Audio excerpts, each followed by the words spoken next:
हाँ, hello students. आज बच्चों मैं आप लोगों को हिंदी में रस के बारे में पढ़ाना चाह रहा हूँ। रस क्या होते हैं और स्थायी भाव क्या होते हैं। देखो बच्चों, हिंदी हमारी मातृभाषा है, लेकिन निश्चित रूप से हिंदी का नॉलेज न केवल हिंदी के लिए बल्कि हम जीवन में जिस सब्जेक्ट में जिस फील्ड में जाना चाहें, हमारी मातृभाषा ही वहाँ तक पहुँचाने में हमारी मदद कर सकती है। लेकिन आज हम लोग वेस्टर्न कल्चर के प्रभाव में आकर कहीं न कहीं अपनी मातृभाषा का जो अस्तित्व है उससे हम दूर जाते जा रहे हैं और उसके महत्व को हम समझ नहीं पा रहे हैं। बच्चों, हम प्रातःकाल जब से हमारी नींद खुलती है और जब तक हम दोबारा सो नहीं जाते हैं, तब तक जीवन में हमारे कुछ न कुछ घटनाएं होती हैं और उन घटनाओं से रूबरू होकर हम कुछ न कुछ सीखते हैं। बच्चों, सीखने के केवल 3 मीडियम होते हैं बच्चों, माध्यम। वो है बच्चों पढ़ना, सुनना और देखना। ध्यान रखिए बच्चों, जीवन में जो मैं शब्द कह रहा हूँ, कोई चीज़ बच्चों हम देखते हैं या कोई चीज़ सुनते हैं या कोई चीज़ पढ़ते हैं, बस इन्हीं 3 चीज़ के माध्यम से हम बच्चों जीवन में कुछ रस प्राप्त करते हैं। रस वो भाव हमारे जागृत होते हैं रस के रूप में बच्चों।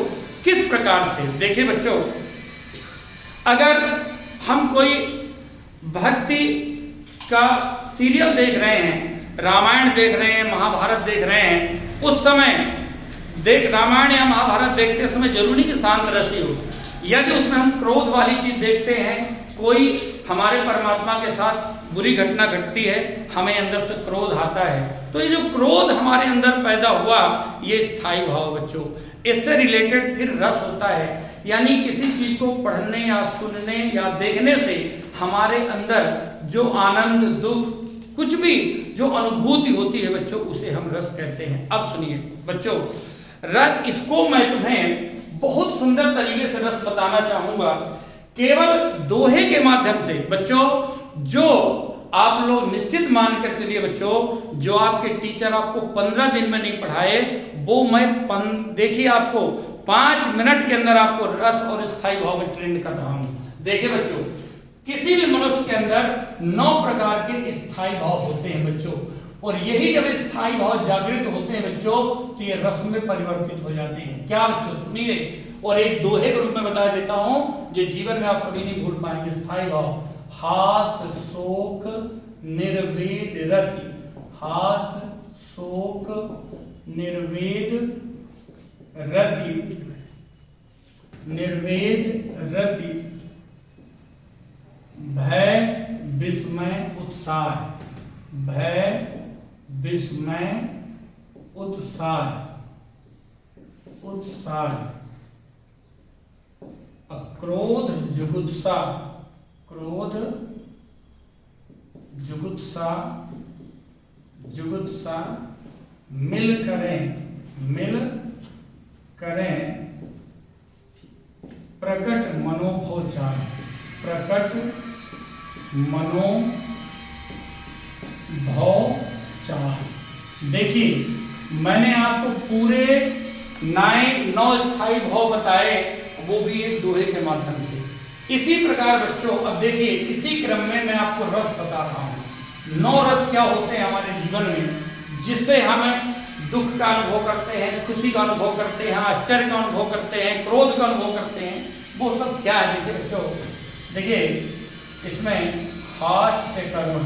हास्य करुण। करुण। शांत श्रृंगार। शांत श्रृंगार।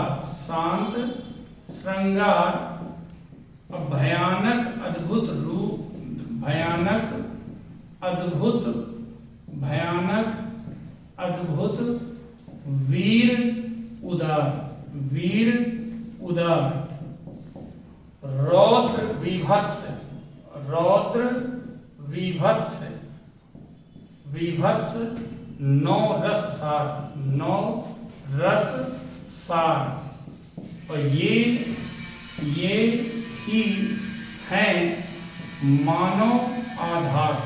मानव आधार। देखिए बच्चों, ये संपूर्ण नॉलेज स्थायी भाव और रसों का हास शोक निर्वेद रति भय विस्मय उत्साह और क्रोध जुगुत्साह मिलकर प्रकट मनोभोचार।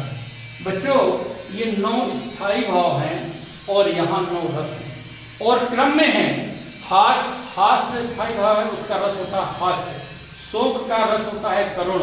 निर्वेद का होता है शांत। रति का होता है श्रृंगार। भय का होता है भयानक। विस्मय का होता है अद्भुत। उत्साह का होता है वीर। इसी प्रकार क्रोध का रस होता है रौद्र और जुगुत्सा स्थायी भाव का रस होता है विभत्स। बच्चों, ये रस और स्थायी भाव क्या है? बच्चों, जब हम कोई चीज, आप comedy night with Kapil Sharma क्या होता है आप लोग देखते होंगे, जब वो हंसाता है, कोई चीज कहता है आप हंसते हैं, क्या होता है? स्थायी भाव तो आपके अंदर है, लेकिन जब वो कोई चुटकुले या कोई ऐसी चीज बोलता है आप हंसने लगते हैं। या कोई चीज पढ़ने से, सुनने से, फिल्म देखते हो, कोई सीन ऐसा आ जाता है आप हंसने लगते हैं। बच्चों, वहां कौन सा रस होता है? हास्य रस होता है। करुण, किसी चीज को देखकर जब आपके अंदर शोक आ जाता है, दुख भाव आ जाते हैं, वहां पर क्या होता है? आपके अंदर करुण रस जागृत होता है। कोई मृत्यु की घटना हो जाए, कोई आप एक्सीडेंट सुन लेते हैं, जब आपका मन द्रवित हो जाता है, दुखी हो जाता है, वहां पर करुण रस होता है। इसी प्रकार निर्वेद, जब आप भक्ति भावना में डूब जाते हैं, वहां निर्वेद होता है भाव, यानी शांत रस हो जाता है। बच्चों, इसके बाद जहां पर बच्चों नायक और नायिका के बीच का प्रेम होता है, जहाँ प्रेम भावना आती है, वहाँ रति स्थायी भाव होता है और श्रृंगार रस होता है। बच्चों, इसी प्रकार जिस चीज को देखकर आपको अंदर डर लगे, वहां पर भयानक क्या होता है बच्चों? भयानक रस होता है। और जिस चीज को देखकर आप आश्चर्यचकित हो जाएं, वहां अद्भुत रस होता है। और बच्चों, इसके बाद देखिए, जहां वीरता के भाव जागृत हो, जिस चीज को, जैसे मान लो लक्ष्मण जी, परशुराम लक्ष्मण संवाद आपने सुना है, जब जनक जी कहते थे भगवान राम से कि पृथ्वी वीरों से खाली है, या सब सभा से कहते हैं, राम जी से नहीं कहते, तब लक्ष्मण जी को बड़ा क्रोध आता है। वो क्या कहते हैं?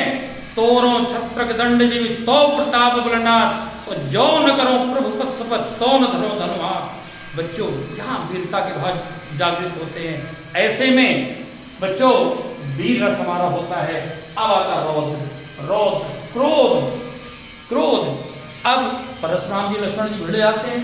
लक्ष्मण जी कहते, ओ परशुराम जी कहते मैं ये करूंगा, मैं ये मार डालूंगा, मैंने 21 बार कर दिया। लक्ष्मण जी कहते हैं यहाँ कुम्हड़वतिया कोई नहीं और जे देखत तर्जन मन जाही। देखिए, जहाँ क्रोध किया जाता है, जब कोई इंसान जबरदस्ती हम पर अन्याय करे, किसी ऊपर अन्याय कोई करे, वहां पर आपके अंदर क्या होता है? क्रोध पैदा होता है। बच्चों, वहां पर रौद्र रस आ जाता है।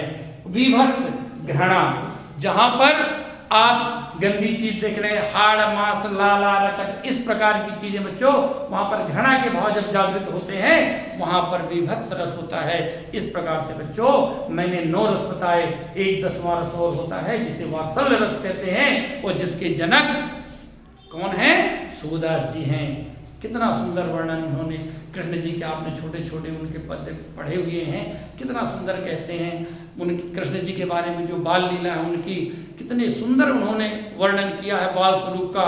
वो बच्चों आता है वात्सल्य रस में। क्या? देखिए, काग के भाग बड़े सजनी हरि हाथ से ले गए माखनों की। कोई भी कवि हो, कोई भी चीज हो, जहाँ हम प्रभु के बाल स्वरूप का वर्णन या किसी के भी बाल स्वरूप का वर्णन करते हैं बच्चों के, वहां वात्सल्य रस होता है। इस प्रकार से बच्चों 9 रस जो जनरली होते हैं, वो 10वां रस जिसको सूरदास जी ने जन्म दिया, वो वात्सल्य रस है। इस प्रकार से बच्चों आज मैंने आप लोगों को 10 रसों के बारे में पढ़ाया। धन्यवाद।